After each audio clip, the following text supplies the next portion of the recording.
It all started with a small metal object falling onto the stone plaza, a forgotten memory, a sacred promise. To most, it was nothing. To a group of laughing youths, it was a joke. But to one man, the silent sentinel on duty, it was everything. It was a line crossed. He was about to break a rule that had stood for generations, all because of what that small piece of metal represented. Welcome to Tomb of the Unknown Soldier, where stories of courage and mystery come to life. Before we dive into today's tale, share in the comments. Where are you joining us from? If these stories touch your heart, hit that subscribe button to support Tomb of the Unknown Soldier. Stay tuned because tomorrow another unforgettable story awaits you.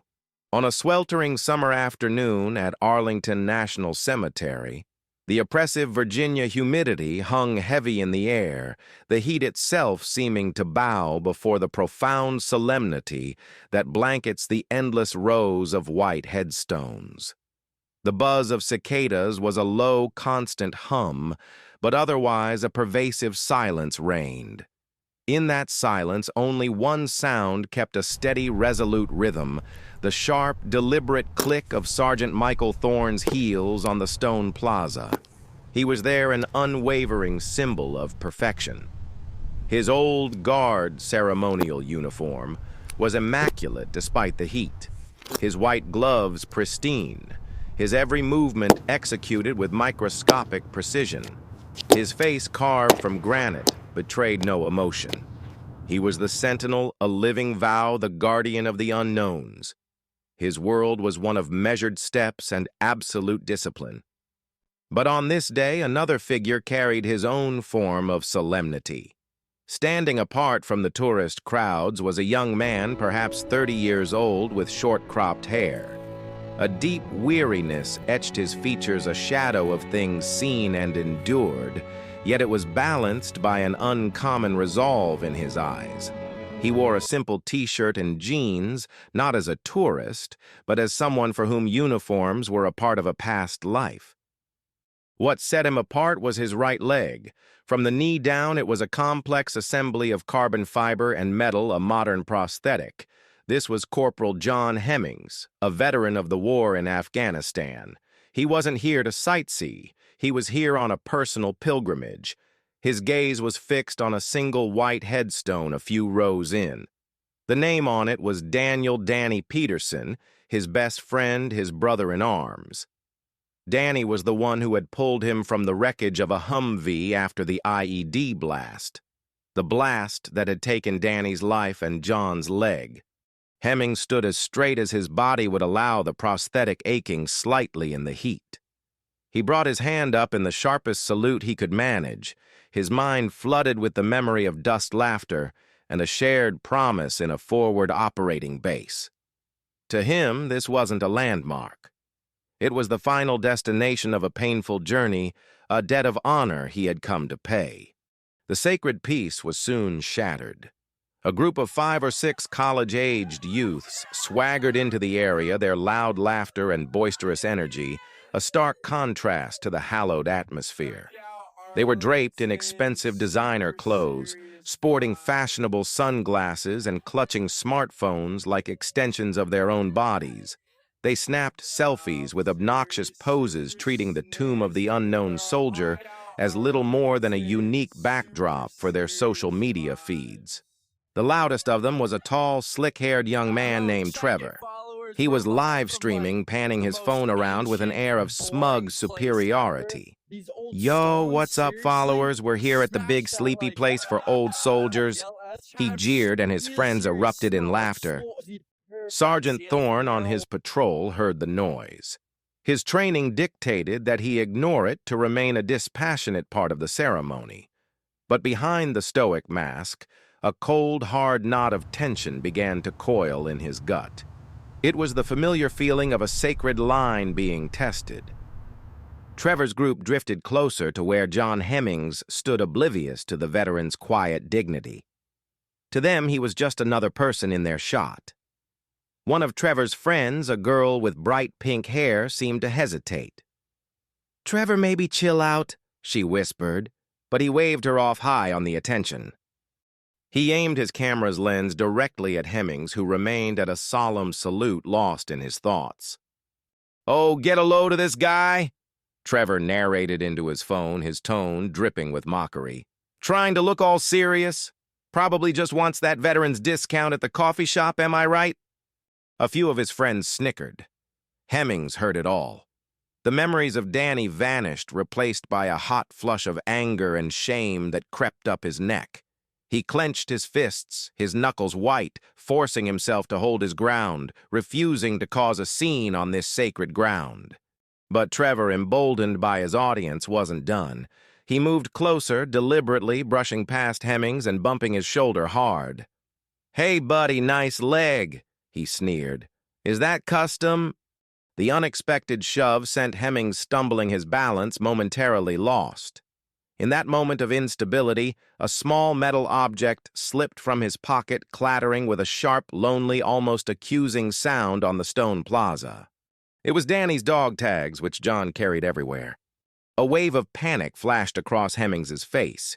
He bent down his prosthetic, making the movement slow and awkward, his entire focus on retrieving his most sacred memento. And then Trevor's laugh rang out loud, clear and utterly devoid of decency. "Ha ha, look at that! He can't even pick it up. Totally broken." It was the final straw. A desecration not just of a man, but of the very ground he stood on, and of the sentinel who watched over it all. A sudden sharp sound shattered the air, so loud and definitive, it cracked the humid air like a bullwhip, silencing the laughter and every other noise. Clack! It was the sound of the butt of Sergeant Thorne's M14 rifle striking the stone. He had stopped. He had broken the 21-step count. The entire plaza held its breath. The whispers died. Phones that had been recording Trevor's antics now lowered slowly. Every eye snapped to him. Time itself seemed to freeze. Trevor's group fell silent, their smug faces replaced with a sudden nervous confusion. Thorne did not look at them. He did not grant them the dignity of a single glance. With slow, deliberate, and powerful steps, he left his patrol route and walked directly toward John Hemmings. Each footfall was a hammer blow against the silence, a measured cadence of impending judgment. He stopped in front of Hemmings, who was still struggling to reach the ground. And then, to the utter astonishment of everyone present, Sergeant Michael Thorne, Sentinel of the Tomb of the Unknown Soldier, a living statue of military perfection, slowly lowered himself onto one knee. It was not an act of submission, but an act of profound humility and ultimate respect. His white-gloved hand gently picked the dog tags up from the ground. He rose to his full height, holding the tags reverently in his cupped hands, as if they were a holy relic. He presented them back to the veteran not as a lost item, but as a national treasure being returned to its rightful guardian. Hemmings looked up, his eyes wide with disbelief, the initial shock now brimming with a wave of profound gratitude that left him speechless. After returning the tags, Thorne took one step back. He squared his shoulders and executed a perfect, crisp salute. It was a gesture of such flawless precision and respect that it seemed to encapsulate a century of military honor. He was not saluting the tomb. He was saluting Corporal John Hemmings. Only then did he slowly turn his head. For the first time, he looked directly at Trevor and his friends. His blue eyes were no longer impassive.